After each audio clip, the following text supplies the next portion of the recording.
किसका फोन है? भाभी की कॉल आ रही है। तुमने नहीं बात करनी तो मैं कर लेता हूँ। अरे रुबाब, मैंने कहीं बेआराम तो नहीं कर दिया तुम्हें? अब तो तुम्हारे आराम का ना हमें खास ख्याल रखना पड़ेगा। मैंने सोचा पहली सुबह तुम्हारे अपने घर में मुबारक दे दूं। अंदाजा तो मुझे था कि तुम जाग गई होगी। सिर्फ राबी ही नहीं, मैं भी जाग गया हूं। इतनी खूबसूरत जिंदगी की शुरुआत हुई है, सो के थोड़ी गुजारनी है।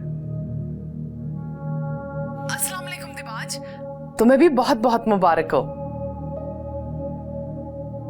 वाह भाई, एक ही रात में आपसे तुम का सफर भी तय कर लिया। Very good. नहीं, मेरा मतलब आप। अच्छा, हमें नाश्ते के लिए जाना है, बाद में बात करते हैं। अच्छा जी, ठीक है, खुदा हाफिज।